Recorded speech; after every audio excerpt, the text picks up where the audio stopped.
Et ben, du coup, merci à tous d'être venus pour cette table ronde sur le progrès technologique et éthique environnementale, un dilemme pour la recherche en écologie et pour la gestion de la biodiversité. Donc, je suis Marine Pasquier, je suis étudiante en Master 2 en gestion de l'environnement et de la biodiversité, aussi en alternance dans un parc naturel marin. Et donc, je serai animatrice ce soir sur cette table ronde avec Sarah. Bonjour à tous. Ce soir, je vais avoir la casquette d'animatrice et aussi d'intervenante. Parce que comme Marine, je suis en M2 IEGB et je suis aussi alternante chez Biophonia.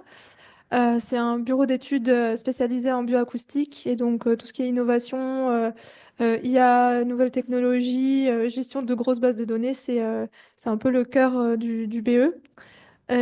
C'est assez pertinent pour cette table ronde.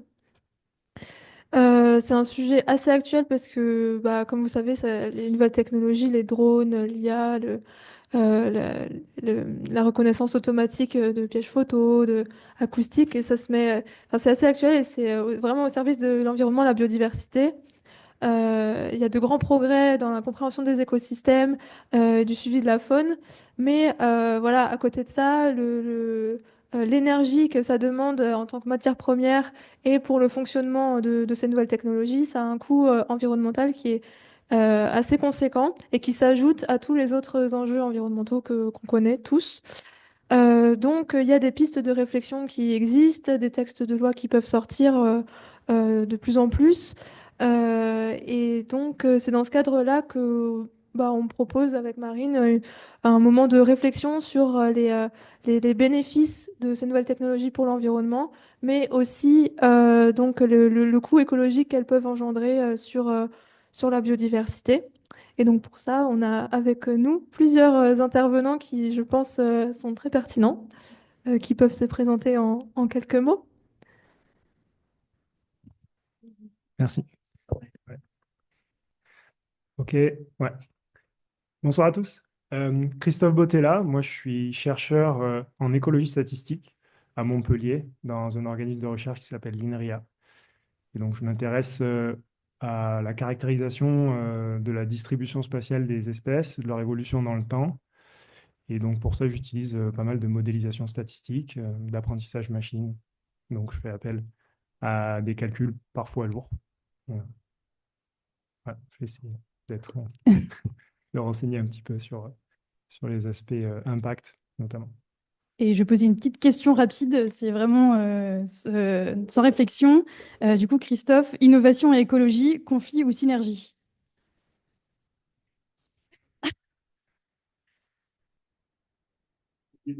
Après, au sens large, innovation, beaucoup de conflits. Dans le domaine de l'écologie, un peu des deux, j'espère. Merci. Direct sur la question. Moi, c'est Olivier Revelotti, je suis directeur d'une structure qui s'appelle Natural Solutions. On est basé à Marseille et on travaille depuis 16 ans maintenant à l'informatisation, à la bancarisation de données de biodiversité.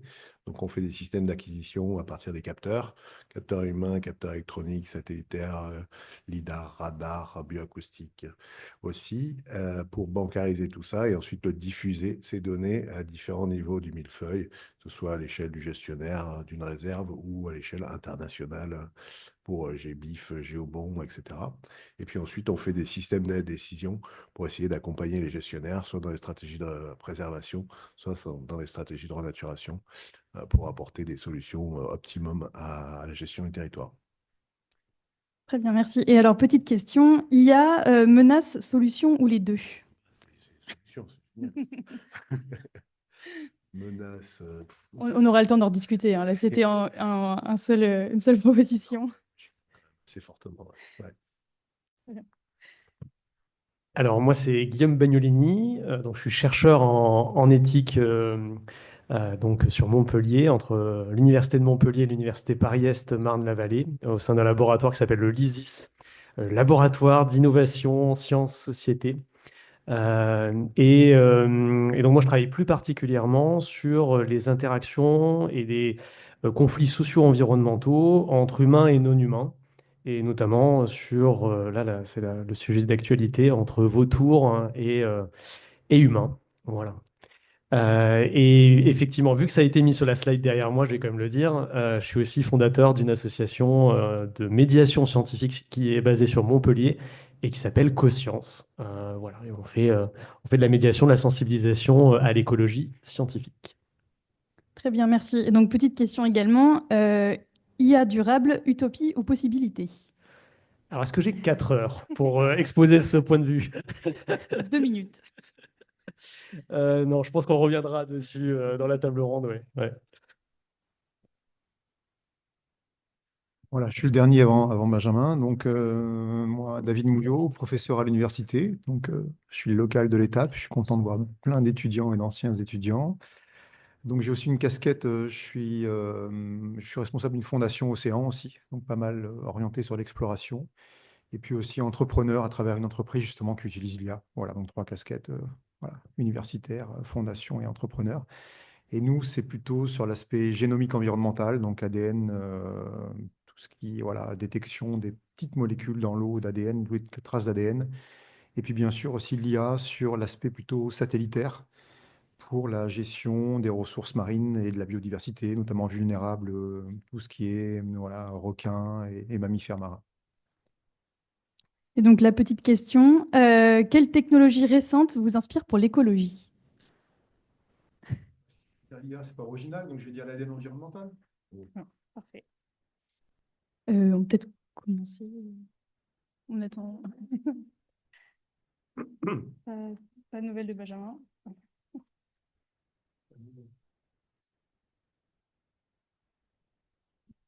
Bon, on va continuer, il nous rejoindra en route. Donc, on va commencer sur cette première question. Alors après, il ne faut pas répondre exactement à cette question, hein, c'est pour ouvrir le sujet. Comment mesurer les impacts négatifs et positifs sur l'environnement des innovations technologiques dans la recherche en écologie et dans la gestion de la biodiversité? Alors, on peut déjà ouvrir la question avec une autre sous-question, c'est est-ce que vous avez conscience déjà des impacts de ces technologies et comment est-ce que vous balancez les impacts négatifs et positifs de ces nouvelles technologies dans vos recherches? Quelqu'un veut se lancer?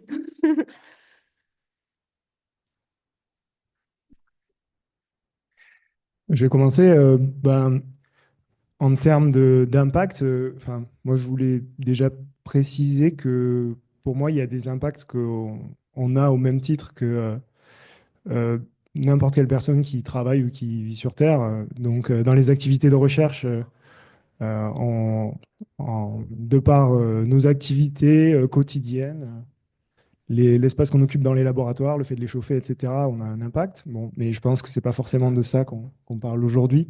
Mais mine de rien, le fait d'avoir une activité de recherche, ça implique d'avoir des interactions avec des scientifiques, parfois très loin, souvent même très loin. Ça a des impacts carbone qu'on connaît, dus au trajet en avion, etc., qui ne sont pas négligeables.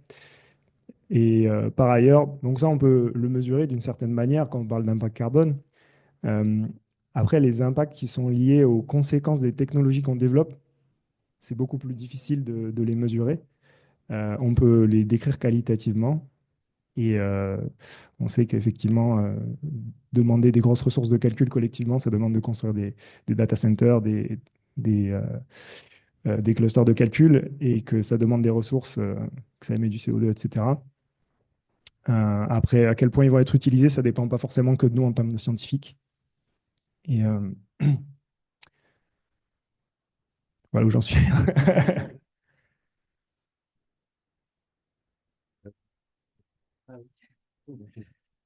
Oui, bonjour, désolé pour le retard. Donc, je suis Benjamin Borel, je suis chercheur à l'INRIA, dans le même laboratoire que Christophe Bottella. Et je travaille à l'utilisation de l'intelligence artificielle et plus globalement du machine learning pour résoudre des problématiques en écologie et en paléoécologie.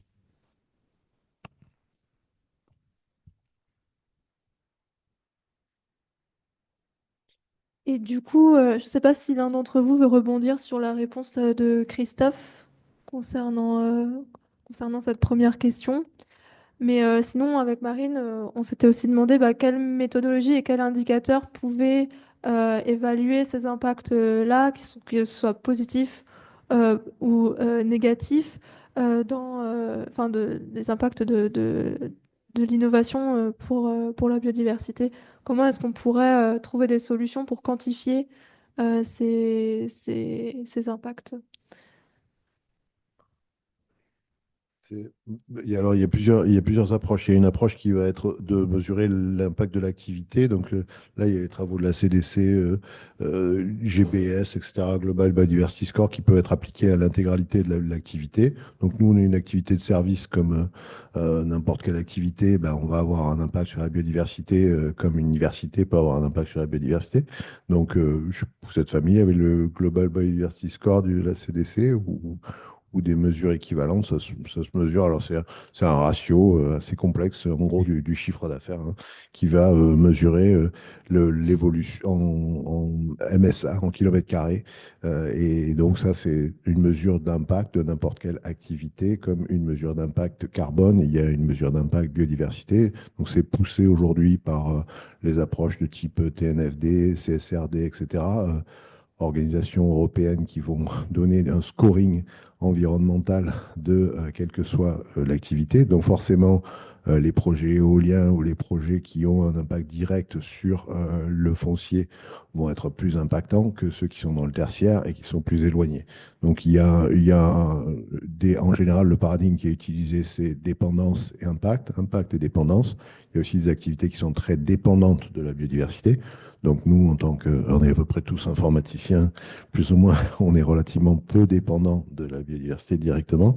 Mais par contre, on a un impact diffus qui va être, alors, peut être calculé avec des analyses de cycle de vie pour mesurer un espèce de coefficient au final de notre activité sur une emprise au sol, un équivalent emprise au sol ou un équivalent de dégradation d'une emprise au sol.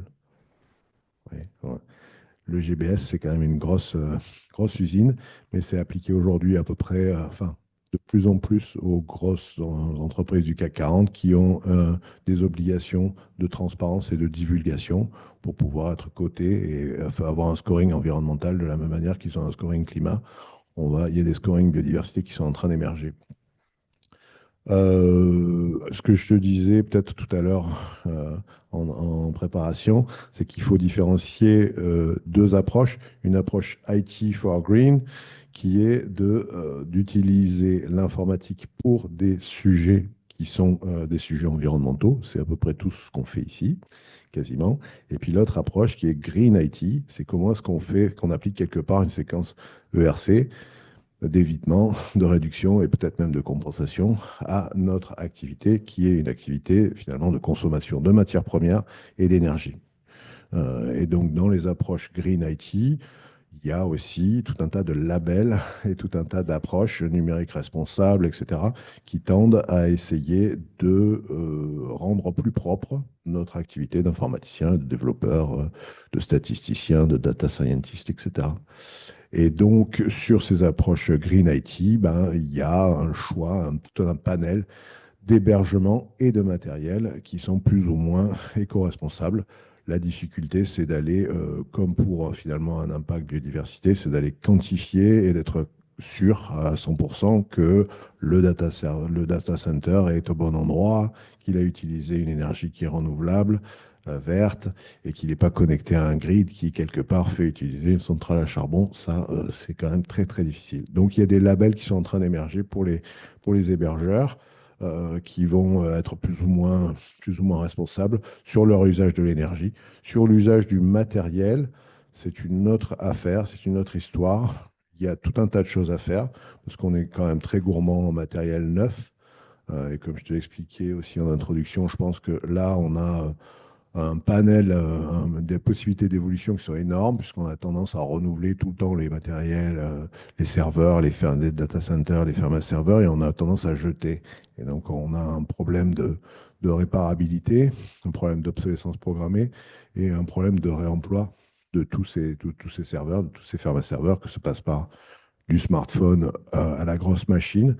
Et donc, il faut essayer de rallonger la durée de vie des matériaux et de les utiliser à bon escient avec des niveaux d'emploi qui sont maximisés et éviter des machines qui sont dormantes.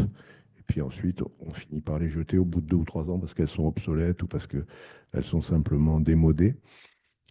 Et donc les réemployer, alors là, il y a tout à faire pour créer des fermes serveurs de matériaux informatiques ou de dispositifs informatiques qui ont déjà été utilisés par ailleurs.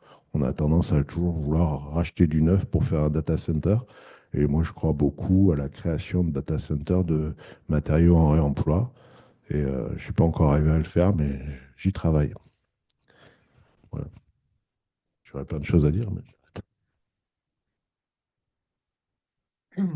Je peux peut-être enchaîner avec un exemple très concret, hein. Par exemple, on nous demande, nous, de faire des suivis dans les réserves marines.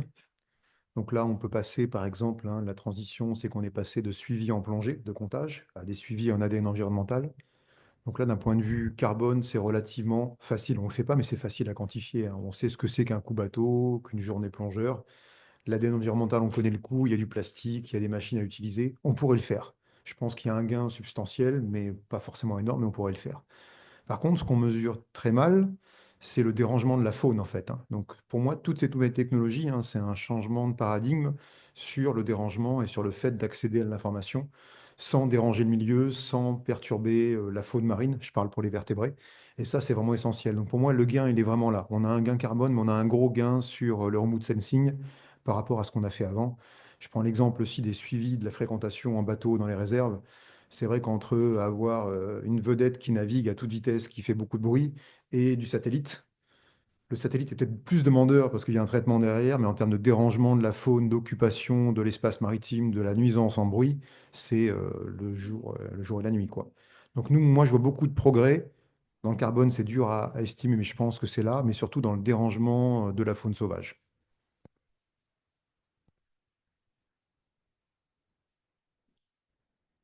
On en avait un peu discuté avec Benjamin et Christophe dans une réunion de préparation, mais ces impacts positifs et négatifs, ils sont assez durs à quantifier parce qu'enfin, enfin, on ne sait pas les quantifier soit à court terme, soit à moyen terme ou à long terme. Enfin, que prendre en compte et à quelle échelle en fait. Et c'est un peu ce dont on avait parlé parce que en fait, il y a plein d'impacts positifs et plein d'impacts négatifs, mais lesquels prendre en compte pour que vraiment ils soient représentatifs de ces nouvelles technologies. Donc oui, comme on en avait discuté, en fait, c'est assez compliqué à quantifier parce qu'en fait, entre le moment où on fait la recherche et donc où on va, entre guillemets, produire le plus de CO2 lié au développement des technologies, notamment à l'entraînement des modèles d'IA, et le moment où ça va avoir un impact significatif sur le terrain, il peut s'écouler des dizaines d'années. Donc c'est un peu dur de faire la jonction entre les deux. Après, on peut avoir des cas assez concrets, typiquement avec l'application PlanteNet, qui est une application qui permet de reconnaître des plantes et qui a été développée dans mon équipe à l'INRIA. On a un système qui permet d'identifier les plantes et de les reconnaître, et aussi d'avoir la position GPS de l'endroit où elle a été prise en photo. Et c'est particulièrement intéressant lorsque, à partir de l'application, l'IA arrive à reconnaître des plantes qu'on connaît soit en danger, soit qui ont été identifiées comme éteintes. Et à ce moment-là, ça permet de signaler aux botanistes la présence de cette plante afin de la protéger, de la mettre en sécurité ou de protéger la zone où elle a été observée. Et ça, c'est typiquement le genre de choses qui n'est pas faisable sans l'utilisation de l'IA. Donc ça, c'est fait partie des impacts positifs. Et encore une fois, c'est assez dur à quantifier parce que quelle limite de production de carbone on met pour sauver une plante, par exemple? Ça, c'est une question qui est assez discutable. Mais ça fait partie des impacts concrets qu'on peut avoir avec l'utilisation de l'IA. Bon, bah, en fait, la problématique de quand on essaie d'opposer le carbone avec la biodiversité, c'est que le carbone, c'est quelque chose qui est exogène, qui est appliqué à l'intégralité de la planète, alors que la biodiversité, c'est quelque chose de fini et la disparition, elle est définitive pour toujours. Donc, euh, il faut pas essayer de les opposer parce que c'est deux mesures qui sont complètement qui sont très différentes. Et on voit bien que les deux communautés, avec Carbone 4, Jean Covici, etc., arrivent sur nos terrains, quelque part, de la biodiversité, et veulent appliquer les mêmes mesures, veulent appliquer des mesures, des indicateurs simples qui sont uniformes à l'échelle planétaire, alors que ce n'est pas le cas, en fait. Hein. On ne peut pas dire, enfin, quel est le. Est-ce qu'il y a un équivalent de la disparition d'une espèce ici et l'équivalent d'une disparition d'une espèce en Afrique ou ailleurs? On peut pas. C'est la mesure simplement du nombre d'espèces disparues n'est pas équivalente à un équivalent CO2, quoi. Pour moi, ça sera pas. C'est pas envisageable, c'est pas tenable ce genre de pensée-là. Qu'est-ce que je voulais dire d'autre? J'avais une autre idée, mais j'ai oublié. Ah oui, pour revenir sur la recherche en sciences participatives avec PlanteNet ou d'autres applis comme nous, on a développé INPN espèce, on en a développé tout un tas. La question qui se pose, c'est la frugalité du stockage, je pense, qui est intéressante. Ce n'est pas nécessairement l'analyse de l'image en elle-même, c'est est-ce qu'il faut stocker cette photo et est-ce qu'il faut la stocker pour toujours? Ça, c'est une vraie question, parce qu'on va continuer, effectivement, enfin, tu le sais, à avoir tout un tas de plantes d'appartements qui sont scannées avec PlanteNet ou avec iNaturalist ou avec Seek, etc. Et l'intérêt scientifique de la plante d'appartement est très faible, voilà, ou du chat ou du chien. Donc il faut quand même se poser la question de l'usage de la donnée et de l'information qui est stockée. Parce que si on n'a pas la photo, on ne pourra pas se servir de cette photo comme une occurrence prouvée. Et donc il faut conserver un certain nombre de ces photos, mais probablement pas toutes, parce que les serveurs ont tendance à grossir à l'infini et on n'efface jamais rien. C'est malheureux, mais on n'efface jamais rien. Donc, on a une espèce d'infobésité là, permanente et on ne sait pas comment s'en débarrasser. Bon, moi, là-dessus, je suis complètement d'accord et je pense que c'est d'autant plus problématique que, comme l'a mentionné David, aujourd'hui, dans la recherche en biodiversité, on fait face à une diversité de plus en plus grande de moyens de produire de la donnée. Donc, notamment des données visuelles, spatiales, mais aussi dans le temps avec une fréquence de plus en plus grande. Donc, ça, c'est le cas du remote sensing, donc des données satellitaires, mais parfois à encore plus haute résolution, donc des données issues de drones qui peuvent du coup nous donner des informations beaucoup plus précises et utiles à une échelle spatiale fine dont on a besoin pour savoir quelles espèces sont où et après de déterminer quelle donnée est utile, sera utile ou ne l'est pas du tout. Dans ce cadre-là, c'est peut-être encore plus difficile que pour des données que produisent beaucoup de gens sur PlanteNet, par exemple, effectivement, de leur plant de cannabis dans leur cave. Mais du coup, bah, il y a ces données-là, mais on pourrait aussi citer d'ailleurs des types de données dont il était question tout à l'heure sur la surveillance des espèces envahissantes, euh, issues de caméras embarquées sur des véhicules qui vont aller battre les routes de l'Europe entière pour pouvoir détecter précocement des invasions, ce qui est très bien, ce qui peut permettre d'agir dessus plus efficacement, à moindre coût, avant que ça crée des problèmes d'impact sur la biodiversité.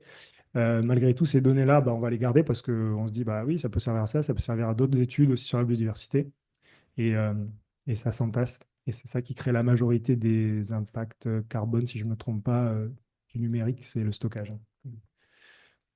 Moi, j'aurais une anecdote parce que si on parle d'impact et de quantification, on a essayé, nous, au laboratoire, de savoir quels étaient les projets les plus impactants carbone par rapport aux moins impactants. Donc, on a fait plein de calculs, tu sais, les machines achetées, les trajets effectués, on a essayé de tout décortiquer.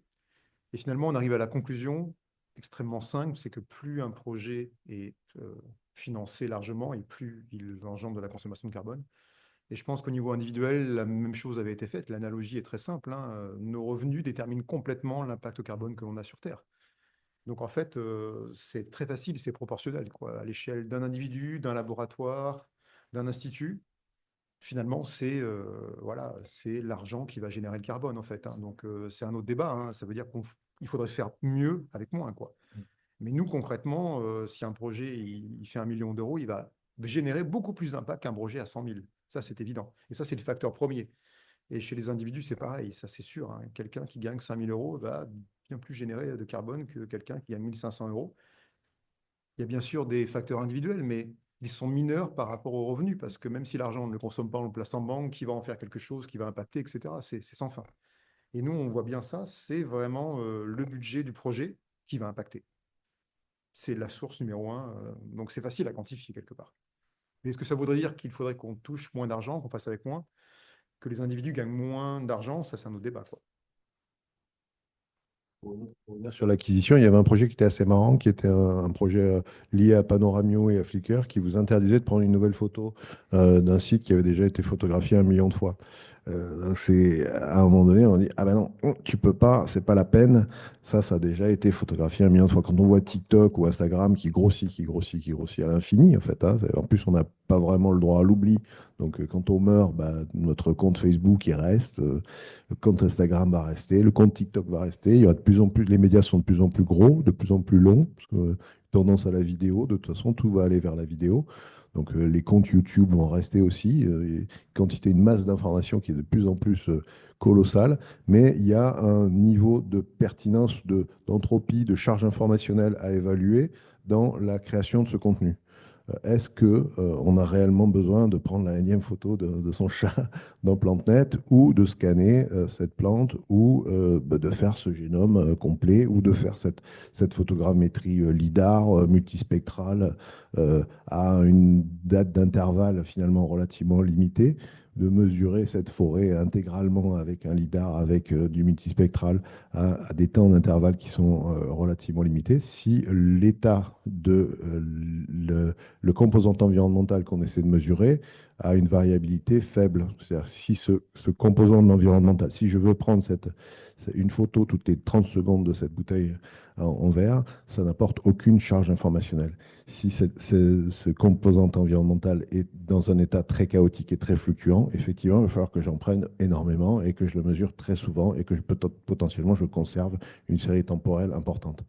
Donc aller refaire finalement des photos des mêmes plantes au même endroit qui n'ont pas bougé au Jardin des Plantes ici par exemple, bah, il faut à un moment donné se poser la question du stockage de cette acquisition de données, un peu comme tu le disais. Est-ce qu'on va envoyer un plongeur pour refaire un transect? Parce que le coût d'acquisition de la donnée il est très élevé, mais peut-être que si on n'est jamais allé dans la réserve et qu'il faut aller faire cette mesure, alors à ce moment-là, la charge informationnelle en vaut la peine. En vaut la peine carbone, en vaut la peine du stockage, et en vaut la peine en temps homme quelque part. Parce qu'on a, comme on l'a expliqué tout à l'heure, des taxonomistes, il y en a peu, des naturalistes, il y en a peu aussi.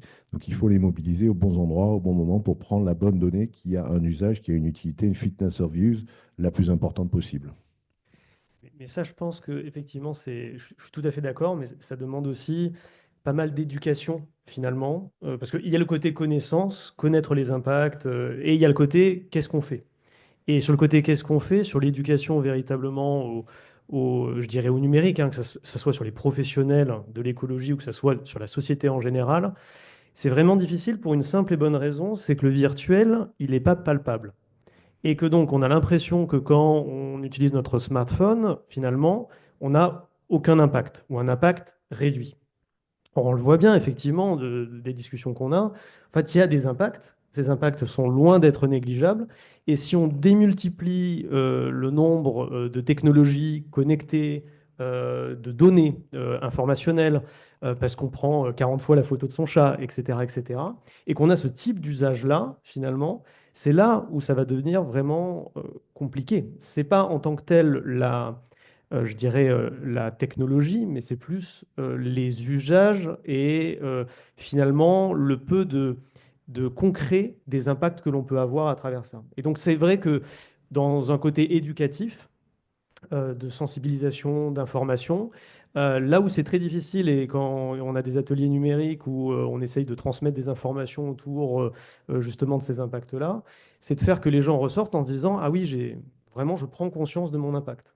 Parce que pas comme d'autres types d'impact où bah oui, je prends mon 4x4, voilà, bah là de suite je vois qu'il y a quand même un impact. Le smartphone, d'autres technologies connectées, bah c'est plus finalement dilué.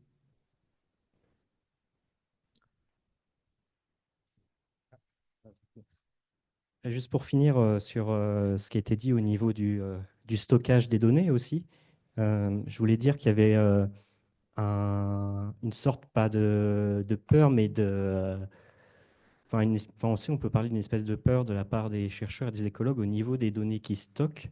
C'est-à-dire qu'en fait, les écologues vont avoir tendance à stocker leurs données en haute qualité pour une simple et bonne raison, c'est qu'ils ont peur que leurs données deviennent obsolètes au cours du temps. C'est-à-dire qu'en gros, s'ils enregistrent dans une qualité qui est inférieure à celle qu'ils ont actuellement, que lorsque les technologies vont évoluer, ils ne vont pas pouvoir l'analyser avec les nouvelles technologies. Ça, c'est une peur qu'ils ont connue parce que c'est quelque chose qui s'est déjà passé, où on a eu au cours des dernières années une augmentation très importante de la résolution des acquisitions. Et ils se sont retrouvés avec des données qu'ils avaient enregistrées entre guillemets en basse résolution, qui étaient obsolètes et incompatibles avec les hautes résolutions. Donc ça, c'est aussi un problème qu'on rencontre en tant qu'écologue. Et on ne sait pas trop sur quel pied danser, s'il faut enregistrer en plus basse résolution pour être à l'échelle de ce qu'on a actuellement en termes de méthodes d'analyse, ou s'il faut qu'on anticipe une amélioration de ces méthodes et ainsi qu'on enregistre à des qualités supérieures, mais non utiles dans l'actuel. J'aimerais revenir encore sur la capacité individuelle et financière, hein. Quelqu'un qui a un smartphone à 1000 euros ne va pas faire les mêmes choses que quelqu'un qui a un smartphone à 100 euros, hein. Là encore, on en revient à la même chose, hein. Il va prendre plus de photos, il ne va pas se limiter, la mémoire n'est pas limitée, les photos sont en haute qualité. Un laboratoire qui a des gros moyens va faire une analyse en spatial en achetant de la résolution à 30 cm. Ceux qui n'ont pas les moyens prennent du 10 mètres. Donc, ce n'est pas le même coût d'acquisition, de traitement. Donc, tout est lié, en fait, hein. Donc, c'est vrai que ces moyens individuels, ces revenus de projets, d'individus, d'instituts, déterminent l'ensemble de l'impact que l'on a. On y revient toujours, en fait, hein. Mais bon, c'est important l'éducation, c'est important tout ça, mais si on a des smartphones qui peuvent faire des choses extraordinaires à 40 millions de pixels, 95% des gens vont l'utiliser à 45 millions de pixels, quoi, et vont faire autant de photos qu'ils veulent sans se brider. Voilà. Juste, je suis d'accord et pas d'accord, hein, juste sur un point. Je pense que oui, il y a plein d'études qui montrent que le revenu, c'est tout à fait proportionnel, tout à fait. Mais après, la démocratisation de ce type de technologie et le fait que tout le monde y ait accès, ça aussi, c'est un souci d'un certain côté, parce qu'effectivement, il y a une grande valeur de l'accessibilité de ce type de technologie, qui n'est pas on va dire, de problème en fait de certaines personnes qui ont accès et d'autres personnes qui n'en ont pas. Mais finalement, en faisant ça aussi, on démultiplie ce type de problématique. Et certes, oui, il y a plus d'impact sur les personnes qui ont plus de revenus, parce que qui dit plus de revenus dit plus de dépenses, qui dit plus de dépenses dit on va plus utiliser ce type de techno. Mais c'est pas pour ça que ceux qui ont moins de revenus n'ont pas aussi des impacts. Et finalement, plus on a de personnes aussi qui ont ce type de technologie dans les mains, bah, plus il y a potentiellement d'impact. Et je trouve qu'il faut bien sûr je suis tout à fait d'accord avec vous, mais il faut aussi quand même montrer cet autre côté-là, parce que sinon on a tendance aussi à se dire en termes de responsabilité, là pour revenir sur un terme qui est quand même important, le terme de responsabilité, on se sent moins responsable finalement quand on accuse certaines personnes plutôt qu'en se disant bah aussi je suis responsable aussi. C'était la question d'après. Ah, mince. Non, mais du coup, si tu veux continuer, si tu as eu d'autres choses sur la responsabilité, voilà, enfin, on a un peu parlé, mais qui est un peu responsable en fait de ces impacts et voilà, ce que ça veut dire aussi d'être responsable par rapport à ça. Il y a une idée qui m'a pas mal inspiré, c'est cette idée de plateau de productivité. Quand on est là sur le dernier smartphone, là, je me suis fait voler hier, donc j'en ai un depuis hier, tout neuf. Le gain de productivité, on a très largement atteint un plateau. Tu disais sur la définition en millions de pixels sur un dernier smartphone. Je ne vois absolument pas la différence. Notre capacité de perception des couleurs et du nombre de pixels, elle est limitée. De toute façon, on est arrivé au plateau et donc on va produire des images de plus en plus haute définition. Mais en fait, on a un gain de productivité et un gain informationnel, une charge informationnelle qui est équivalente. Pardon. Et on peut zoomer, voilà, on peut zoomer à l'infini, voilà. Il y avait d'ailleurs un des designers chez nous qui avait inventé cette idée de zoom infini, puis c'est un peu cette idée aussi de jumeau numérique. Donc le jumeau numérique, pourquoi faire? Pour zoomer à l'infini dans l'espace et le temps, haute définition spatiale et temporelle, pour pouvoir zoomer à l'infini dans l'espace et le temps sur une planisphère, sur une planète complète. d'accord, oui, mais pourquoi faire en fait? C'est ça la question. Et donc, moi, quand j'ai commencé l'informatique il y a 30 et quelques années, je me souviens, mon premier stage, je crois, j'avais installé Word et Excel sur une station de travail avec une souris à une secrétaire qui n'avait pas d'ordinateur, elle n'avait pas de souris, elle n'avait pas de Word et elle n'avait pas d'Excel. Elle faisait manuellement ses calculs, ses multiplications, ses additions. Et donc, tout d'un coup, elle est passée de manuellement à Word, Excel, souris. Alors, c'était Windows 3.1, je crois, mais ça faisait à peu près la même chose que Excel. Je ne sais même pas où ils en sont aujourd'hui. Cloud, online, ça faisait des additions et des multiplications. Donc, le gain fonctionnel, le gain de productivité, il est vraiment très, très marginal sur les toutes dernières versions d'Office.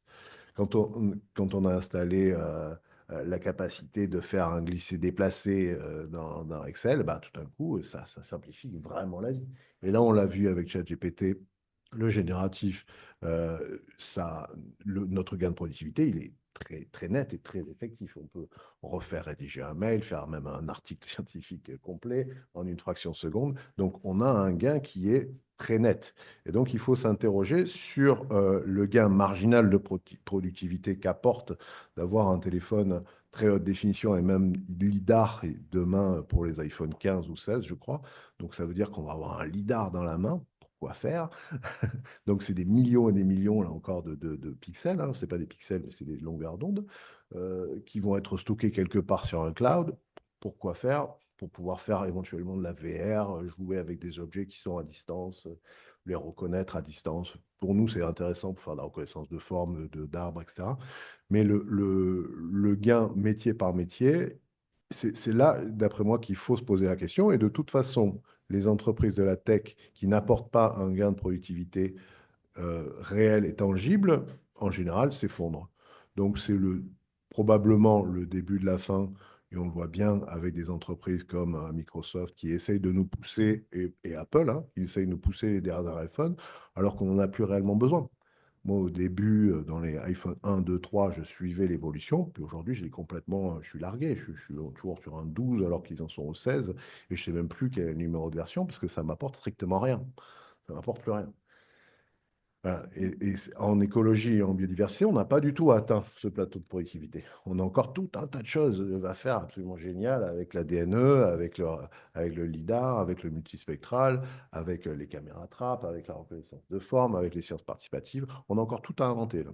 Donc, on n'est pas encore au niveau, au point où, un peu sur PlanteNet, sur les sciences participatives, bon, ben, on fait beaucoup de photos de chats, etc., et de plantes d'appartements. Mais globalement, pour le reste, l'utilité, la fonction d'utilité, elle est quand même le gain, la marche, elle est quand même encore majeure.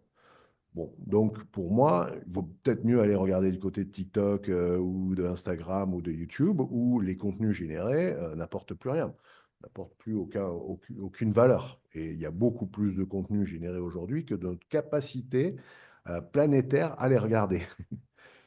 Donc, à quoi ça sert? Puisque plus personne va les regarder, ces contenus. Oui, oui, bien sûr. Après, plus personne va les regarder, oui, mais par contre, il y a derrière des grandes entreprises qui sont très contentes de cette productivité à outrance et de cette obésité, les grandes techs de la Silicon Valley notamment, et maintenant les grandes techs chinoises qui commencent à s'y mettre aussi, enfin depuis quelques années maintenant. Et c'est vrai que, enfin, je me souviens d'un bouquin qui m'avait marqué d'Asma Mala, une chercheuse en sciences politiques qui travaille sur l'intelligence artificielle et notamment qui possède finalement l'intelligence artificielle ou les intelligences artificielles. Et quand on creuse un petit peu la question sur vraiment le côté de la dimension politique et économie, on s'aperçoit que c'est que quand même que quelques grandes entités qui possèdent vraiment les capacités de faire vraiment comment dire, des changements, comme ce que vous disiez, des changements radicaux ou critiques en termes d'innovation et de productivité. Et donc, ça pose quand même la question de se dire, et là, je reviens un peu sur la question de qui est responsable, de derrière, qui est responsable et qui tient finalement un peu, alors sans tomber dans le complotisme, hein, mais qui tient un peu les manettes de l'innovation technique sur ce type de technologie et ce qu'on appelle les nouvelles technologies. Et en fait, on s'aperçoit que c'est quand même difficile pour de nouveaux acteurs, que ce soit sur le plan européen notamment, par exemple, d'émerger pas sur des choses qui sont des IA beaucoup moins spécialisées, je dirais. Quand c'est du spécialisé, ça marche. Quand direct on atteint sur du généraliste ou des choses avec beaucoup plus de fonctions, là, c'est plus difficile. Donc en fait, je pense que la question du qui, elle est très intéressante. Et la question de la responsabilité, elle est très intéressante aussi, parce que finalement, être responsable, il y a un double aspect, hein. Il y a un aspect d'être en connaissance de cause, de savoir en fait, finalement, que telle cause entraîne telle conséquence. Mais il y a également, je trouve, quelque chose d'important, c'est qu'on oublie souvent, c'est l'action. Est-ce qu'il est possible ou pas, quand je me sens responsable, d'avoir une action? Et il y avait un philosophe qui s'appelle Antionas, qui a écrit Le principe de responsabilité. Ce petit bouquin, enfin, petit, il est quand même un peu gros. Dans ce bouquin, Antionas, il décrit vraiment la responsabilité dans cette maxime de dire, en fait, c'est l'action d'agir qui est importante pour avoir de la responsabilité. Si je sens que je ne peux avoir finalement aucune action sur ce qui m'entoure, je ne me sens pas responsable. Et ça, on l'oublie souvent parce qu'on a l'impression que c'est simplement en ayant et en portant connaissance que derrière, on va avoir des personnes qui vont se sentir responsables et qui vont agir, etc., etc. Mais si on a cette connaissance, mais pas le moyen d'action, et qu'on voit qu'on est totalement, comment dire, impuissant face à tout ce qui se passe, ben, on n'agira pas forcément. Et c'est ce qu'on voit un peu en psychologie de l'environnement d'ailleurs, hein, c'est que bah, y a plein de personnes qui sont en connaissance, qui ont les connaissances, mais qui ne passent pas à l'acte, forcément dans leur vie quotidienne.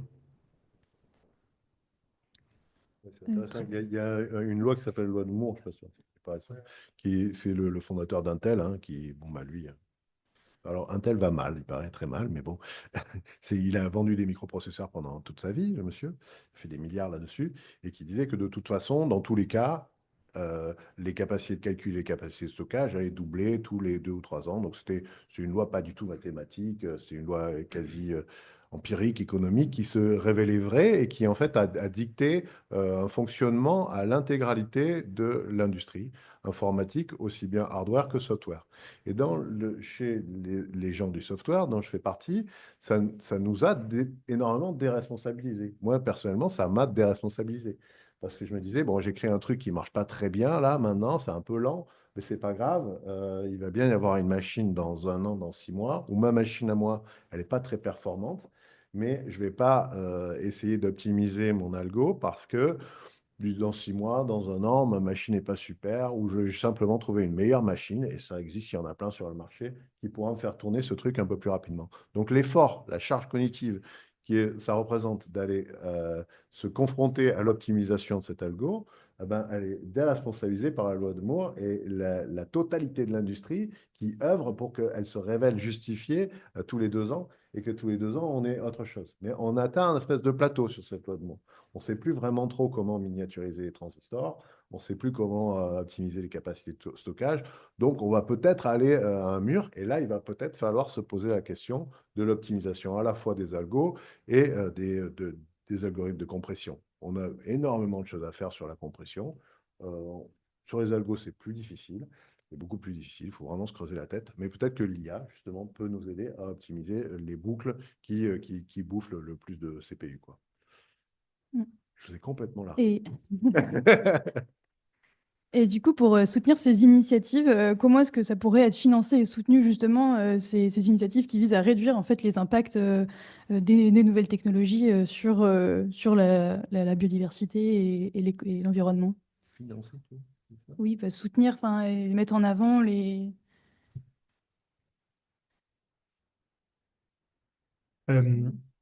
Il y a une chose qui est importante et qui a déjà été un peu dite, c'est qu'aujourd'hui, souvent, ce qui est bien financé, c'est de proposer des solutions technologiques qui vont permettre de passer une connaissance à l'échelle mondiale, continentale, euh, ce qui suppose en général d'utiliser le maximum de données disponibles, des algorithmes gros pour pouvoir les gérer et en tirer le maximum d'informations en présupposé. et donc derrière, en fait, générer des impacts importants. On investit moins et on finance moins, je trouve, de moins en moins les investissements théoriques, les réflexions en amont sur, en fait, comment on pourrait, parmi la masse de données disponibles, parmi les approches algorithmiques qu'on a à notre disposition, euh, être plus frugaux dans notre démarche finale. Quelles sont les garanties théoriques qu'on a d'avoir des prédictions de qualité suffisante? Euh, donc, comme on peut prendre pour exemple, aujourd'hui, il y a d'ores et déjà des projets de recherche qui sont financés à l'échelle européenne ou locale pour prédire à haute résolution la biodiversité. Les gestionnaires en ont besoin pour pouvoir savoir quels sont les réservoirs de biodiversité autour d'eux, comment organiser les actions de conservation sur leur territoire. Très bien. On se rend compte, par contre, une fois qu'on a proposé d'utiliser l'IA, des gros modèles qui vont pouvoir enfin, capitaliser sur des données satellites très précises pour espérer prédire à fine résolution, qu'en fait, c'est pas si précis que ça, c'est imprécis dans beaucoup de cas. Et en plus, la technologie qu'on a choisie ne nous permet pas de connaître cette incertitude. On n'est pas vraiment capable de savoir à un endroit donné quand on n'est pas sûr en fait des prédictions des modèles. Et vu qu'on n'a pas vraiment de vérité terrain, enfin, on a une vérité terrain que très localement, on ne sait pas trop quoi faire devant les prédictions. Et du coup, en fait, réfléchir plus avant de faire les calculs ou de générer les données, ça devrait être plus valorisé en fait dans les financements de la recherche aussi. Mais à l'heure actuelle, j'ai l'impression que c'est moins sexy. Je ne sais pas ce qu'en pensent mes collègues. Alors, pour moi, les plus avancés de ce point de vue-là, c'est l'Europe, hein. Il y a pas à tergiverser. On passe notre temps à répondre aux appels d'offres. Et entre le régional, le national et l'européen, là, l'Europe, pour moi, par qui commence, c'est l'Europe qui est les plus avancée, hein. Je pense qu'on va bientôt aboutir à projet équivalent, budget équivalent pour aboutir au même résultat. On va aboutir à des bilans carbone comme on a des bilans sur l'équité homme-femme ou des choses comme ça, ou le côté inclusif, le côté bien-être des salariés. Je pense qu'on ne va pas couper bientôt à avoir un bilan impact, en fait, hein. Et je pense que l'IA va aider à screener ces centaines de projets proposés et de faire un filtre. C'est assez facile, hein, parce qu'on a les missions qui sont détaillées, on a l'achat de matériel, on a le processus, on a le nombre d'employés. Je pense que l'IA va faire des miracles sur estimer un peu le coût environnemental et carbone des projets soumis. Et je pense que très bientôt, ça va rentrer dans le jeu, quoi. C'est-à-dire que là, à somme égale, à objectif atteint égal, on va favoriser les projets qui seront les plus frugaux en termes de carbone ou d'impact environnemental. Je pense que là, l'Europe sera vraiment le premier à dégainer là-dessus, quoi. Et est-ce que, je sais que pour certains papiers scientifiques, il y a une charte d'éthique de bien-être animal.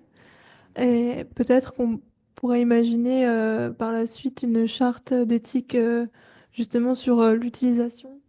Oui, à l'Europe, on y est déjà, en fait, hein. L'utilisation des nouvelles Oui, oui, technologies à l'Europe, sur on y la est déjà. pollution. Ça Ouais. y est, tu verrais, tous Une les annexes sont là. transparence. Les annexes à remplir, c'est phénoménal Ok. sur plein d'aspects éthiques, hein. Et ouais, et du coup, c'est inscrit sur les papiers C'est un- scientifiques, c'est la un- transparence de pollution ou c'est. Ouais, oui, c'est totalement Ok, explicite, hein. ok. Voilà, sur pas mal de choses.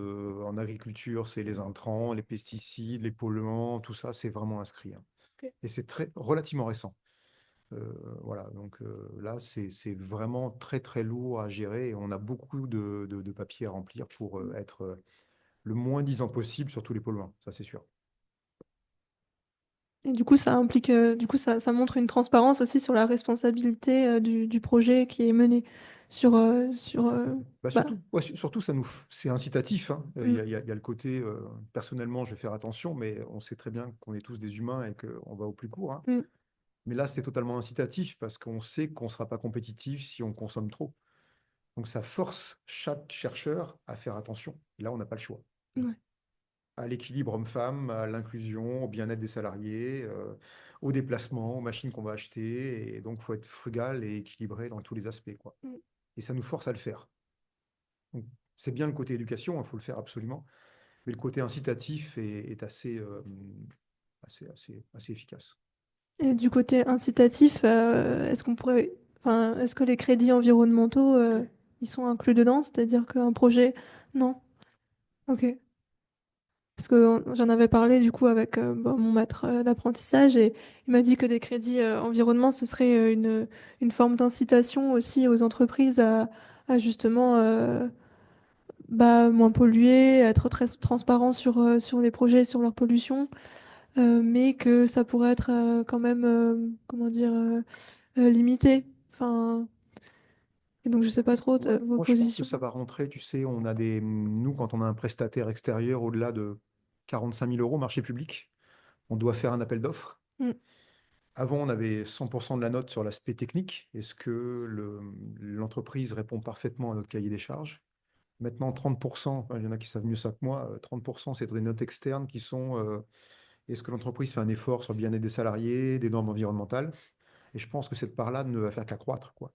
Donc, c'est relativement simple à imposer, en fait, dans le cahier des charges des entreprises qu'elles participent à la notation en ayant des indicateurs très, très clairs sur les impacts environnementaux. Donc, ça, je pense que c'est demain.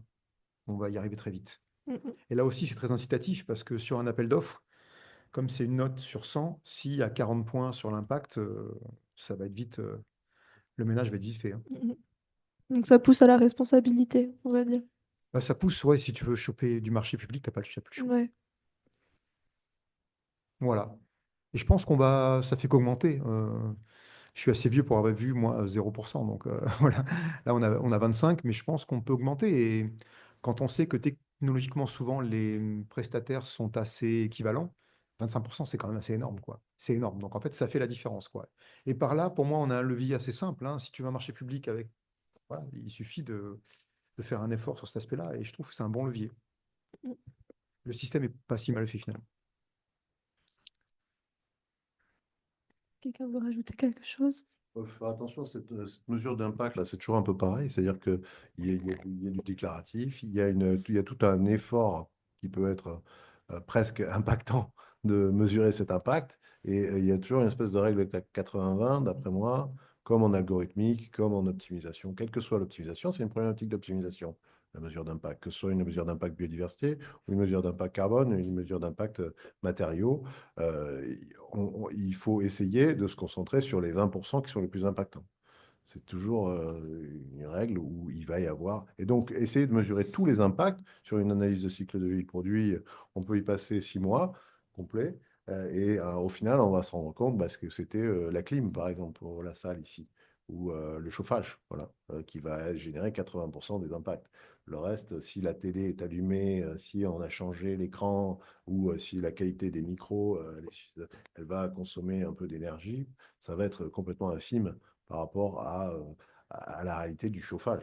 Donc, pour moi, dans les problématiques d'optimisation, quelle que soit, même dans une mesure d'impact du livre, hein, il faut aussi essayer d'aller à l'essentiel et de commencer l'action de réduction d'impact tout de suite, sans être exhaustif complètement, parce qu'on peut y passer des nuits, des jours à évaluer tout, hein, comme sur une mesure d'impact voilà, d'une éolien ou d'un projet de parking. Finalement, le projet de parking bah, est plus impactant qu'un projet éolien. C'est bête et con, il n'y a pas besoin de faire une étude trop poussée là-dessus. Enfin, et tout de suite, essayer d'aller vers le mieux.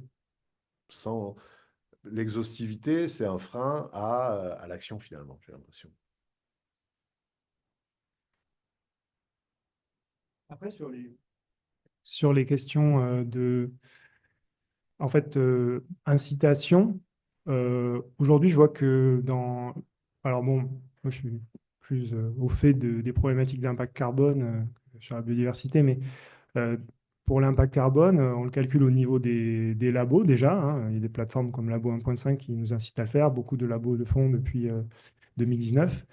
Euh, mais en fait, pour les sujets dont on parle ici, qui sont beaucoup orientés sur les calculs, l'impact du numérique, du stockage de données et tout ça, en fait, ces impacts-là ne sont pas comptés dans nos bilans parce qu'ils sont rapportés au niveau des data centers, des clouds qu'on utilise. Et en fait, ces infrastructures-là, elles n'ont pas forcément leur impact, il est proportionnel à l'activité. Donc, pour bien en vivre de leur activité, il faut qu'elles aient un gros impact. Alors qu'en tant qu'utilisateur, nous, vu qu'on ne voit pas ce coût-là, bah, en fait, on n'est pas incité par nos directions, par l'État, à réduire notre dépendance à ces services. Et donc, il y a quand même des questions comme celle-là, qui est juste un exemple, mais qui sont de l'ordre euh, de l'organisation, en fait, des mesures d'impact entre les acteurs pour favoriser une recherche plus frugale, à mon sens. Ouais, c'est pas- Il faut tangibiliser, c'est ce que tu disais, hein, il faut tangibiliser l'impact. En fait, il y a des dispositifs assez sympas qui montrent, en fait, un exemple qui me plaît beaucoup, c'est le fait qu'ils ont donné une odeur au gaz d'échappement ou aux gaz qui sont potentiellement nocifs pour la santé, EDF. S'ils n'avaient pas donné d'odeur, euh, on passerait complètement inaperçu et on pourrait s'empoisonner en restant dans une salle. Donc, ça rend le polluant tangible. Notre capacité de perception, notre capacité sensorielle peut tout d'un coup l'appréhender et le comprendre. Et effectivement, il y a une intangibilité dans le numérique qui fait que quand on prend une photo, on ne sait pas que ça part sur un cloud et que ça va être stocké 1000 ans, si ça se trouve, parce que plus personne ne va jamais l'effacer et même peut-être dupliquer et redupliquer, etc. Donc, il y a tout un tas de projets de recherche intéressants en termes de design d'expérience pour retangibiliser euh, tous ces impacts et les impacts biodiversité. Finalement, quand on fait une étude d'impact, c'est tangibiliser un impact sur la biodiversité. C'est être un dispositif d'intermédiation entre le vivant non humain qui est présent et qui va être, auquel on va refuser le droit d'exister, pour reprendre les philosophes d'aujourd'hui. Et faire une étude d'impact, c'est démontrer, c'est le faire par une carte, le faire par les mots, le faire par une représentation, par une présentation devant son client, que, en fait, la chouette chevêche, elle a le droit d'exister, que les arrocelés, il a le droit d'exister sur ce territoire. Mais si on ne connaît pas les arrocelés, si on ne sait pas que c'est une espèce à statut qui est perturbée dans son milieu avec un milieu spécifique, etc., ben, on ne le comprend pas. De la même manière que quand on prend une photo, on ne sait pas que ça part sur un cloud, et ce cloud, c'est un cloud iPhone ou que c'est un cloud Amazon, et qu'il est, je serais même moi, qui suis pourtant un peu expert du sujet, incapable de vous dire si le cloud Amazon ou le cloud iPhone, il est plus impactant ou il est plus sale en termes d'énergie, en termes d'eau et en termes de climat que quand je prends une photo avec un Android. J'en suis incapable. Incapable. Donc, il y aurait des dispositifs et il y a des designers qui travaillent là-dessus sur rendre tangibles nos consommations et nos dépendances aux technologies et notre actant ou notre action. Et ça c'est intéressant parce que quelque part, c'est ce qu'on fait hein, dans nos études de biodiversité, c'est faire parler finalement un invisible. Et cet invisible, c'est le microplancton ou les chauves-souris. Les chauves-souris, c'est un super exemple. La bat box, elle signifie la présence de la chauve-souris. Elle le signifie en transmettant un signal d'ultrason, en le ralentissant et en le rendant audible à un être humain. Et elle signifie que peut-être la pollution lumineuse va l'affecter. Donc, moi, je travaille pas mal avec des étudiants sur la notion de design des anthropocentrés, sur remettre le vivant au cœur du design. Euh, Avoir un dispositif qui allumerait la lumière et qui ferait crier une chauve-souris, ça serait intéressant. Parce que tout d'un coup, on rend tangible cet impact par la pollution lumineuse. Et ce serait pareil sur l'ancrage. On travaille aussi sur l'ancrage illégal sur la Posidonie. On pourrait très bien dire appuie pas sur le bouton parce que la Posidonie va avoir mal. Elle va avoir mal quand tu vas jeter l'encre. Parce qu'on a la carto, parce qu'on met de la produite, parce que voilà, on peut bloquer le bouton. Et de la même manière, il faudrait bloquer le bouton je prends une photo, la énième photo de mon chat ou la énième selfie ou surtout une vidéo. Je ne prends pas une vidéo comme ça pour rien. Mon fils, il fait des vidéos comme ça parce qu'il a un smartphone et puis il fait des vidéos de n'importe quoi. Non, on ne prend pas une vidéo de n'importe quoi. Comme on ne jette pas une encre sur une Posidonie, comme on ne laisse pas allumer la lumière dans un centre commercial. Est-ce que je peux rebondir parce que Vas-y. je trouve passionnant ces réflexions et ça me fait surgir bon, bah, plein de réflexions, mais qui dépassent peut-être la table ronde en soi. Mais par contre, je trouve intéressant effectivement de rendre visible, surtout que nous, en tant qu'humains et qu'individus plus particulièrement, on a l'impression qu'on a un accès total à la réalité de par nos sens. Or, effectivement, on est limité et on est même très limité et que la chauve-souris, enfin, les chauves-souris sont des très beaux exemples. On ne perçoit pas finalement ou très peu leur existence, on va dire, pour la majorité des gens qui vivent autour de nous. Et le fait d'un coup avoir des ondes visuelles ou d'avoir aussi une retranscription audio d'une chauve-souris, et ben d'un coup, c'est effectivement, ça la met dans notre champ perceptif. Et dès qu'on la met dans notre champ perceptif, et ben, c'est vrai qu'elle existe et elle existe comme une cohabitante qui vit à côté de chez nous, qui vit près de chez nous, etc. Donc quelqu'un qui compte. Et c'est vrai que tout l'enjeu, je pense, de ce genre de dispositif, typiquement, c'est de remettre ces êtres vivants-là dans le champ des êtres vivants qui comptent. Et ça, c'est pas simple et c'est loin d'être facile. Euh, il y a un philosophe qui s'appelle Baptiste Morisot qui dit très souvent qu'il faudrait qu'on construise une culture du vivant et plus que du vivant, des êtres vivants dans la multiplicité. Mais en fait, quand on a dit ça, on n'a pas dit grand-chose, parce que derrière, qu'est-ce que ça veut dire finalement construire une culture? Ça passe par ça, ça passe par plein de choses en fait. Ça passe aussi par des contraintes, des incitations, des normes, des règles sociales, juridiques, qui finalement nous poussent aussi à aller vers ça.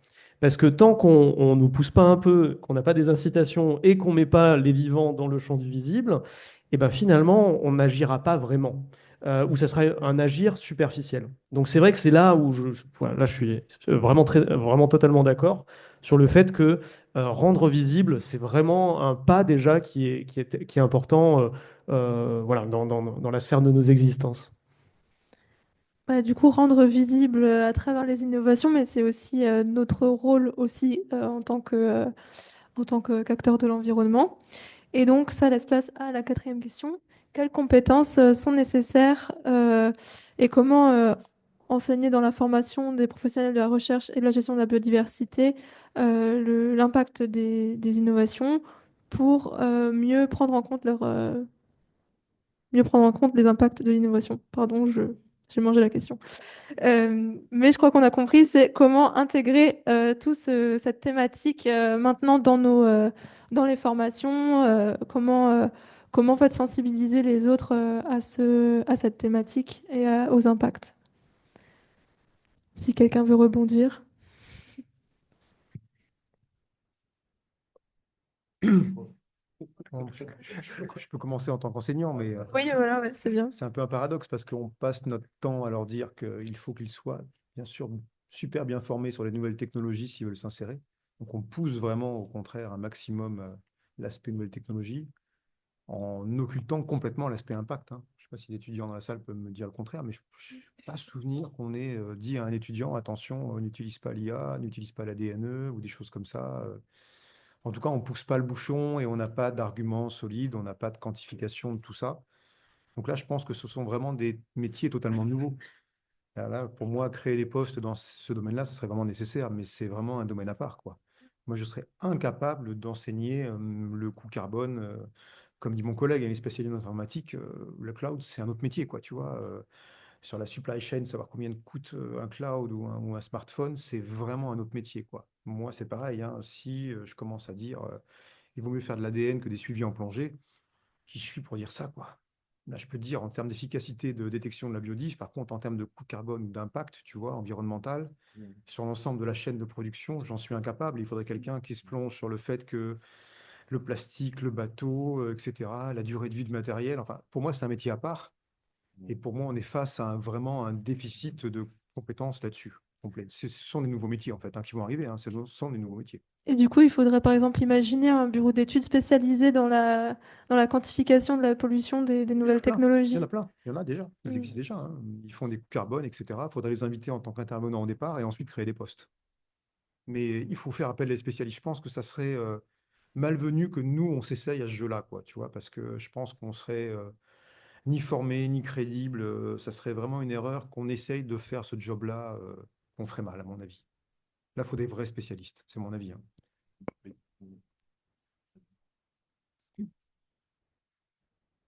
Oui, enfin, pour continuer la discussion à ce sujet-là au niveau de l'enseignement, pour avoir déjà discuté avec est intervenu auprès d'étudiants à ce sujet-là.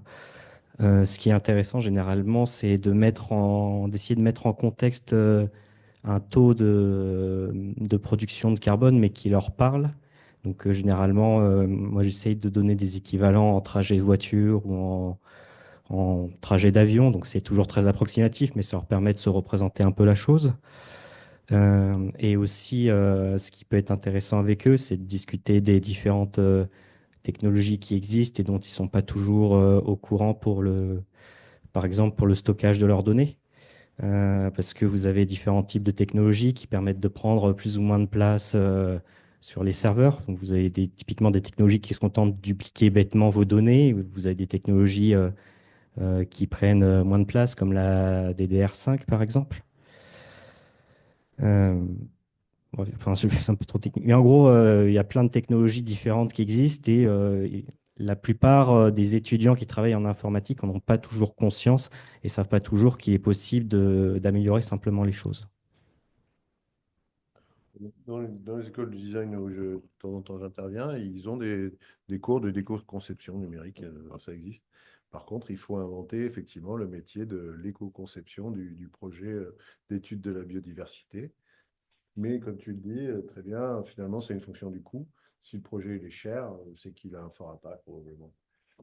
Parce que quand on additionne l'essence, la voiture, les déplacements et la bad box et machin, bah, quelque part, voilà. Mais est-ce que les donneurs d'ordre vont se poser la question sur une mesure compensatoire qu'il faut faire tous les 3 ans, puis tous les 5 ans, puis machin, déplacer un chiroptérologue, plus un ornithologue, ou est-ce qu'il vaut mieux mettre un enregistreur passif et le laisser c'est à toi qu'il faut demander. Ah ouais. Ouais, c'est une bonne question. Après, au niveau de la formation, bah, il y a la formation des étudiants, tout ça, mais je pense que pour limiter, par exemple, la pollution dans un projet de recherche, on peut aussi s'impliquer dans la formation de personnes dans des pays étrangers où justement a lieu le projet de recherche. Par exemple, je sais qu'à Biophonia, on a eu un projet au Laos pour étudier les forêts tropicales. Et en fait, ben, on s'est déplacé au Laos, enfin, deux collègues. Mais en fait, ils ont vraiment rentabilisé le voyage pour former complètement les équipes sur place de l'association à l'utilisation des outils acoustiques, à l'analyse acoustique, et enfin, pour qu'ensuite ils soient autonomes pour aussi d'autres projets tout seuls, quoi, et qu'il n'y ait pas besoin de recommencer à réimpliquer des gens, à faire venir à nouveau des gens par avion longtemps. Et donc en fait, c'est un gain écologique et c'est un gain financier pour eux et c'est aussi comment dire, euh, un gain en lien social et ça permet de former des gens vraiment qui n'ont pas accès en fait à ces formations aussi facilement que nous par exemple. Et donc pour moi c'est quand même un point assez important de pouvoir former des gens sur place plutôt que à chaque fois se déplacer et polluer encore plus, quoi. Peut-être qu'on peut passer aux questions avec vous, si vous avez envie de rebondir ou si vous avez des réflexions, Oui.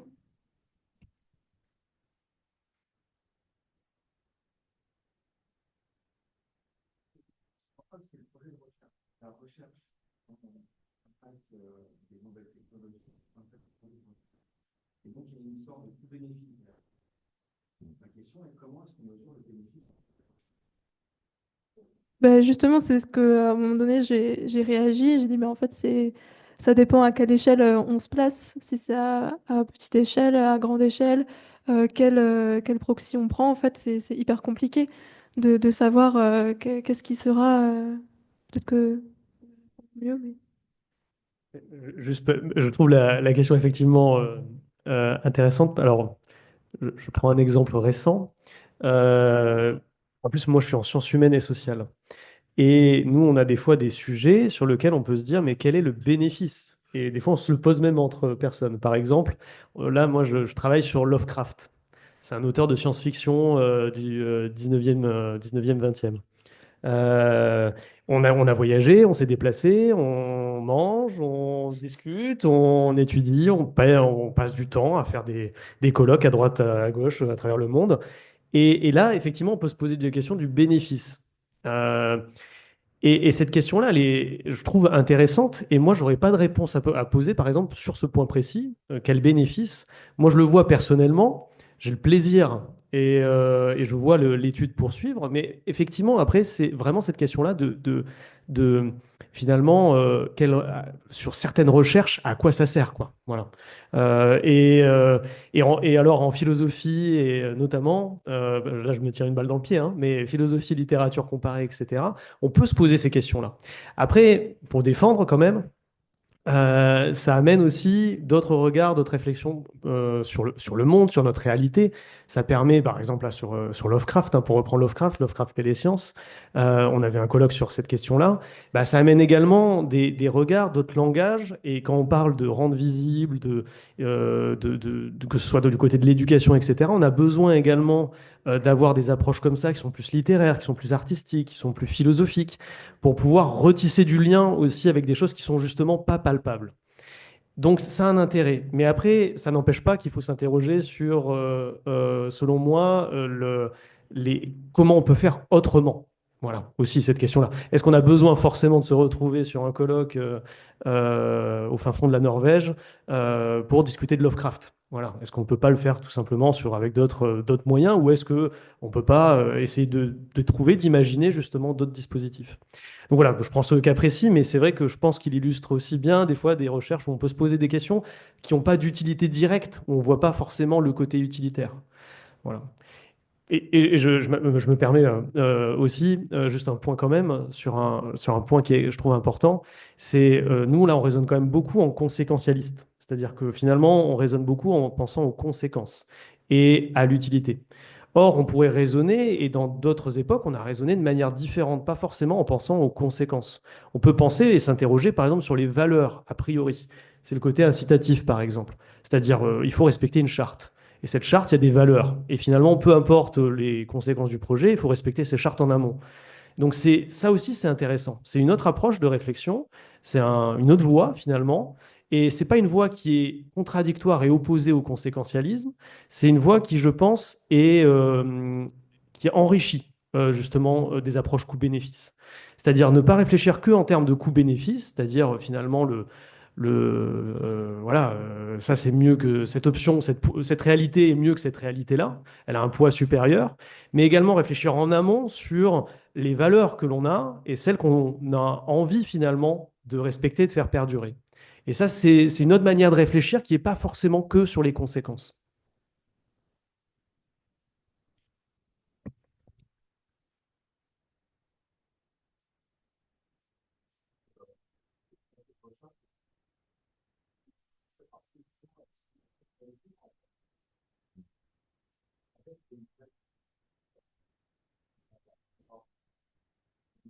Ça permet de très haut, mais en fait, pour un gain scientifique, vraiment minime. Et, euh, et ça, je pense qu'il y a le problème, je pense, dans la recherche aujourd'hui, c'est qu'elle est dopée, et je vais en continuer pour à un impact facteur, et au coût du projet.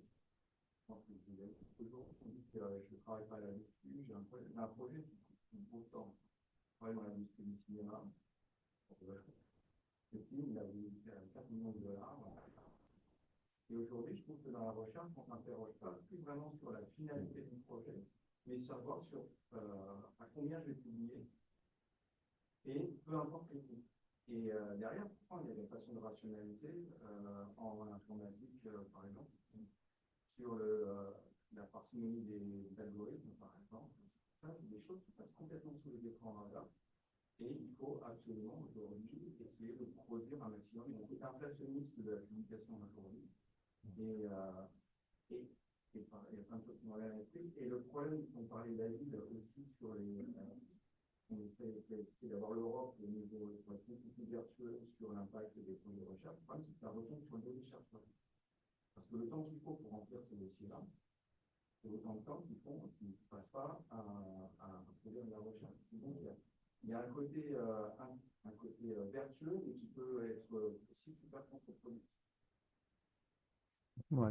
Moi, pour répondre à Nicolas, je ferais une dichotomie très claire entre les projets appliqués. On a pas mal de projets de recherche qui ont un livrable très clair. Et là, pour moi, l'idée, ça serait de se dire, c'est le -10 qui le remporte, parce que le but, c'est d'être frugal à tout niveau, donc efficace pour atteindre l'objectif fixé par le donneur d'ordre, comme peut être voilà, l'OFB, le MNHN, la région. Et des projets de recherche plus fondamentaux, où là, j'aime bien l'idée de se dire, comme le RC, on te donne 2 millions d'euros, propose-nous le truc le plus fou, mais tu fixes le coût à l'avance. Donc, tu vois, c'est deux philosophies différentes. Il y en a un, tu fixes le livrable, fais-nous le meilleur coût possible, comme fonctionne souvent le privé. Et l'autre, en recherche fondamentale, c'est on te donne des bourses, comme fait l'université, hein, tremplin versé, 150 000 euros. Vas-y, toi comme moi, on y va tous et propose-nous l'idée la plus sexy pour 150 000 euros. Voilà, c'est deux façons de voir les choses, parce que dans la seconde version, le bénéfice, il est inquantifiable. Donc c'est bien de maîtriser le coût. La fac dit, j'en donne 10 cette année, l'Europe dit, j'en donne 50 cette année. Et là, pour un coût donné, on te dit, fais au mieux, mon gars. Donc, c'est deux versions de l'histoire que j'aime bien, en fait, entre recherche appliquée et recherche fondamentale. Où il y en a un où tu maîtrises l'objectif et l'autre où tu maîtrises le coût. Pour moi qui suis informaticien et qui baigne depuis maintenant 20 ans dans la biodiversité, moi, ça me paraît assez évident qu'effectivement, il y a un énorme changement de paradigme aujourd'hui où on doit passer simplement de la connaissance à l'action. C'est-à-dire que le gestionnaire, puisqu'il y a urgence et qu'on a tous conscience qu'il y a urgence, on ne peut plus se permettre, enfin, je crois, je ne sais pas, peut-être que vous allez me contrarier là-dessus, mais de faire de la connaissance simplement pour la connaissance. Enfin, on peut encore se faire du fondamental, mais en tout cas, moi, personnellement, étant donné l'urgence et étant donné le peu de moyens, j'ai toujours du mal à comprendre le projet de recherche qui ne fait que de la connaissance, quoi, sans aucune gestion. Et pourtant, il y en a beaucoup. Oui, bah oui. Sans aucun attendu, en fait. Ouais, après, ça dépend des projets de recherche, mais en écologie, ça peut être discutable. Mais moi, par exemple, je fais de la paléoécologie, où, par exemple, je travaille sur des projets comme l'étude de l'évolution des habitats des Australopithecus en Afrique de l'Est. C'est des projets fondamentaux qui n'ont pas d'impact direct, ou même qu'on n'aura sûrement jamais, mais qui sont importants pour comprendre notre histoire évolutive, par exemple. Donc, dans certains cas, la recherche fondamentale peut exister et se suffire à elle-même. J'ai aussi un aspect complémentaire là-dessus, c'est que la recherche fondamentale, parfois, elle peut apporter des solutions qu'on découvre en fait 20 ans, 30 ans après en fait, le résultat d'une recherche fondamentale. Ben, enfin, pourquoi on a des technologies de deep learning, c'est-à-dire ce qui a à peu près l'air 90% du terme intelligence artificielle aujourd'hui qui fonctionne bien, c'est parce qu'il y a des gens qui sont intéressés au perceptron dans les années 60, 70. Mais en fait, la recherche fondamentale, elle sert aussi souvent à fermer des portes qui ne servent à rien d'être empruntées. Par exemple, en écologie, dans les systèmes dynamiques peuvent décrire les écosystèmes, tout comme ils le font pour la météo. Et les gens qui s'intéressent à la météo et au système dynamique qui la décrivent savent depuis longtemps que finement, c'est un système chaotique, c'est-à-dire qu'on change un tout petit peu les conditions de pression atmosphérique, d'humidité à un instant T, on ne va pas du tout aboutir à la même réalisation météo dans quelques heures. Et en fait, les systèmes écologiques sont souvent qualitativement similaires. Et on peut le démontrer mathématiquement. Une chaîne trophique, il y a 3 espèces. Déjà, c'est un système chaotique. Première espèce, la proie. Deuxième espèce, son prédateur. Troisième espèce, le prédateur du prédateur. Et en fait, il y a beaucoup de voies de recherche qui sont fondamentales comme ça, qui peuvent permettre de dire, ben, en fait, écoutez, regardez, ça ne sert à rien de dépenser énormément d'argent et de temps de calcul, de ressources de calcul pour essayer de prédire quelque chose, comme ce que seront les écosystèmes dans 50 ans sous des changements climatiques impliquant des milliers d'espèces localement qui sont toutes en interaction. Parce que de toute façon, c'est un système qui est fondamentalement imprédictible. Et à une échelle, en fait, au bout de quelques pas de temps, on perdra complètement la capacité de les prédire euh, euh, avec une précision suffisante pour faire quelque chose de cette prédiction. Du coup, euh, je pense que en ce sens-là, la recherche fondamentale pourrait avoir une place, pourrait préserver une place dans les financements qui sont attribués à la recherche. Mais aujourd'hui, ce qu'on constate, c'est que quand même les financements à la recherche fondamentale diminuent. On a mentionné l'ERC qui reste, mais même des organismes comme l'ANR, d'après ce que j'ai compris, s'orientent quand même de plus en plus vers de la recherche appliquée, où justement on va essayer de répondre aux problématiques urgentes, ce qui a du sens. Et pourtant, des fois, on développe des efforts démentiels pour essayer de répondre à des solutions d'urgence, mais qui sont vains, en fait.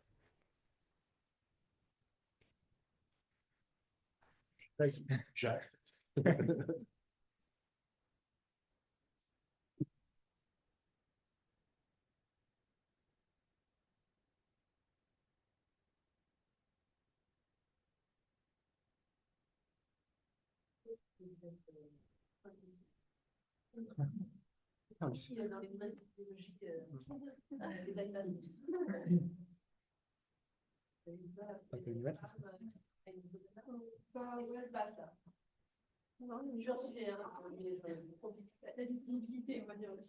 Non, c'est une super bonne question. Bah, on a contacté des femmes, bien qu'on ait eu plus de mal à trouver de femmes que d'hommes, mais elles étaient juste pas disponibles. Enfin voilà.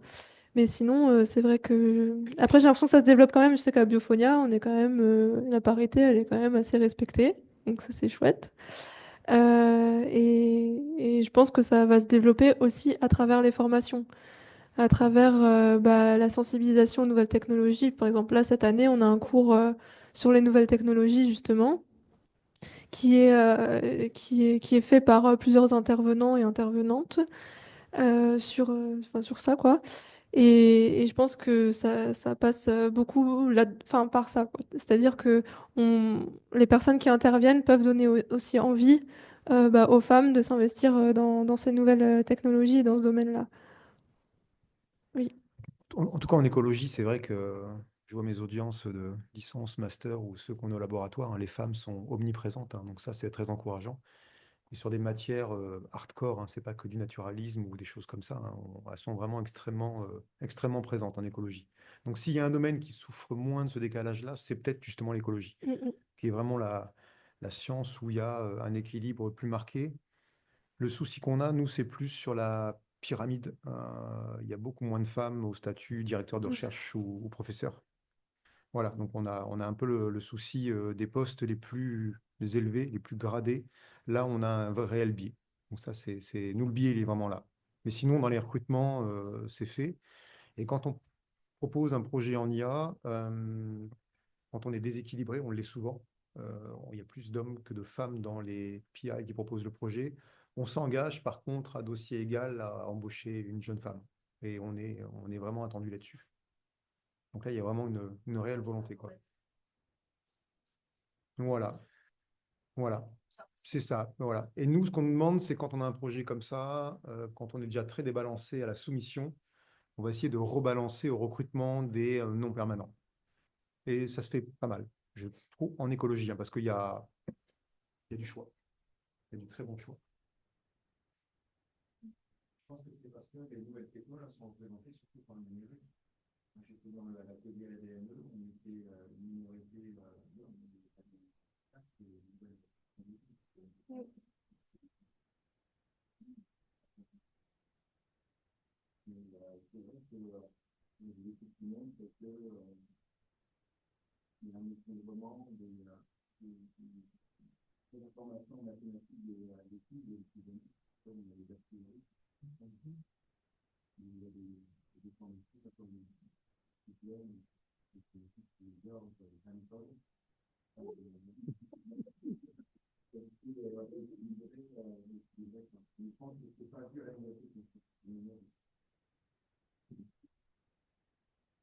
Bon, je crois que ça va changer, hein, parce que le code et la manière de coder est en train d'être complètement révolutionné par l'IA. Donc, il y a un truc qu'on attendait depuis 20 ans, quelque part, est en train de se produire aujourd'hui, où on arrive à avoir des interfaces conversationnelles pour pour coder.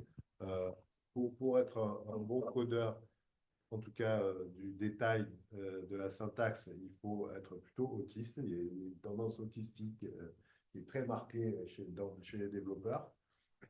Ça, c'est en train d'être effacé par les interfaces conversationnelles où on va commencer à avoir un codage fonctionnel. C'est ce qu'on attend depuis toujours quasiment. Parce que moi, je suis plutôt dyslexique et donc je n'ai jamais été un très bon codeur du détail.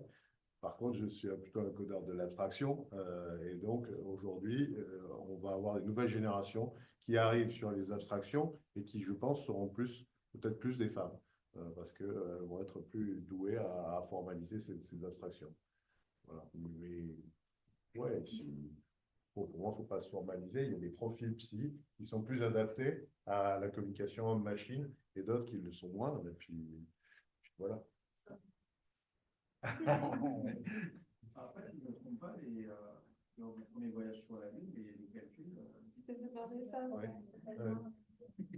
Qui était probablement très autiste. Enfin, ouais, qui avait une capacité enfin, pour moi, ce n'est pas une question de sexe, hein, c'est une question de capacité à communiquer de manière formelle, dans un langage formel, et donc de se contraindre à une communication extrêmement structurée pour aboutir le plus rapidement possible à faire fonctionner une machine.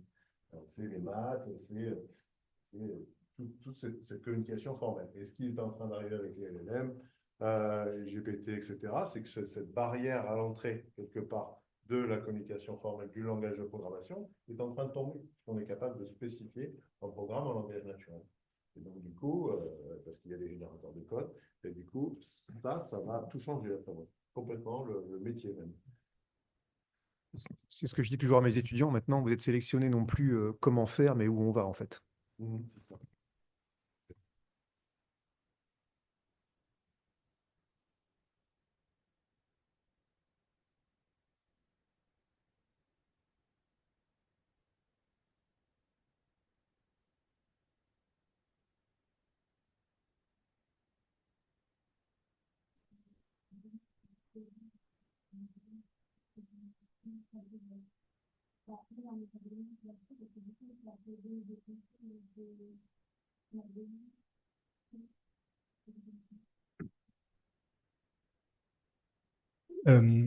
Alors, je ne connais pas précisément la manière dont c'est encadré dans la pratique, mais on sait que, par exemple, pour l'entraînement d'IA comme GPT, le modèle qui est derrière ChatGPT, bon, en fait, ce qui détermine déjà le comportement de beaucoup d'IA aujourd'hui, qui sont en fait des machines à apprendre empiriquement à partir de données, c'est les données qu'on lui donne.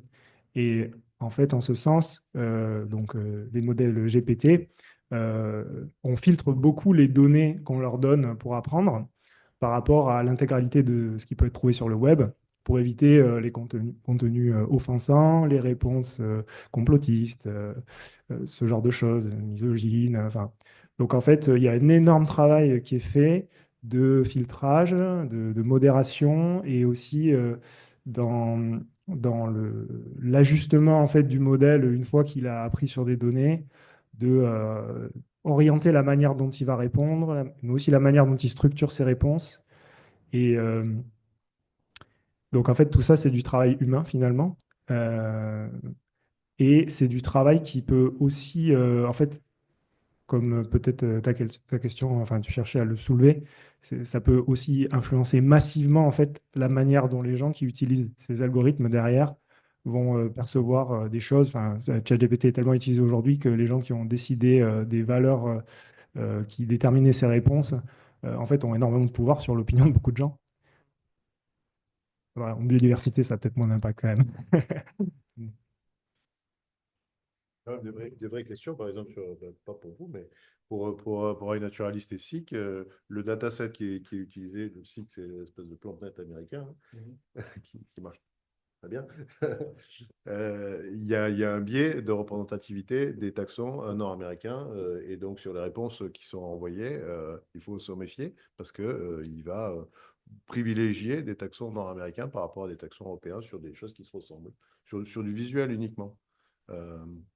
Mais ce que je voulais te dire, c'est que le problème aujourd'hui auquel on est confronté, c'est le problème de l'explicabilité. Parce que on fait de l'apprentissage automatique, des réseaux de neurones qui sont horriblement complexes avec des millions de couches, et plus personne n'est capable exactement de savoir ce qui se passe effectivement une fois que cet algo a été entraîné, qu'il a atteint un seuil de stabilité et qu'il a donc appris ce que tu lui avais donné dans le dataset. Donc aujourd'hui, la question fondamentale, c'est comment est-ce qu'on rend intelligible le processus d'apprentissage? Comment est-ce qu'on euh, demande à une IA de nous expliquer son processus de raisonnement? Et ça, en fait, on ne sait pas le faire, puisque l'IA peut s'exprimer en langage naturel, mais on ne sait pas décrire le processus intellectuel qui aboutit à une réponse. Et pour ce qui est de la reconnaissance du signal en bioacoustique ou en imagerie ou en vidéo ou même en satellitaire, une fois que l'algo il est entraîné, qu'il sait détecter un milieu, on a énormément de mal à lui dire quels sont les critères, quelles sont les clés, quels sont les éléments qui nous ont fait décider que c'était plutôt une forêt ou une zone humide. Et ça, parce que c'est des millions de Swift quelque part, des millions de petits morceaux d'images. Et donc, travailler sur la capacité, à partir d'une IA entraînée, de générer une clé, c'est des choses qui sont vraiment intéressantes, mais fondamentalement complexes, quoi, qui nécessitent d'écrire des ANR multiples. En tout cas, en intelligence artificielle, c'est le cœur de la recherche aujourd'hui. C'est comment est-ce qu'on rend intelligible pour l'humain un signal qui a été appris. Le biais que je vois aussi, moi, c'est sur les poissons, là, c'est le biais esthétique ou le biais d'intérêt. C'est pas la règle 80-20, mais je pense que 10% des espèces glanent 90% des observations ou de l'intérêt humain. Ce qui fait qu'on laisse une grande partie de la biodiversité sans explication, sans observation, sans tendance. Et souvent, c'est une biodiversité donc un peu cachée, obscure, qui contient des espèces vulnérables, IUCN, etc. Donc, ce qui fait que si on entraîne les modèles sur 10% des espèces, on va avoir un biais dans les liens avec les facteurs environnementaux, les pressions humaines, parce qu'on n'aura pas appris sur les bonnes espèces, quoi, tu vois. Personne ne s'intéresse aux petites espèces de gobies, à un requin ou une raie qu'on verra jamais. Tout le monde s'intéresse aux mêmes espèces. Et quand on fait l'apprentissage sur ces espèces-là, forcément, on est moins bon sur le reste. Donc là, nous, on a un gros biais, surtout dans le côté observation que l'on fait, qui sont complètement concentrés sur un jeu d'espèces extrêmement réduit, quoi. On ne connaît qu'une toute petite partie de la biodive et on apprend sur cette minuscule partie. Ça, c'est un souci.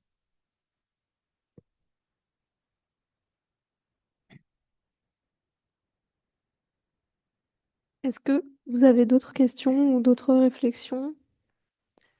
Une dernière pour la route? Et sinon, bah, je pense que on va pouvoir clôturer la table ronde. Voilà. En tout cas, merci à tous d'être venus. C'était assez intéressant et un peu frustrant parce qu'il y avait beaucoup de choses encore à développer, mais on manque de temps. Mais voilà, j'espère que ça vous a plu. 38. Et voilà.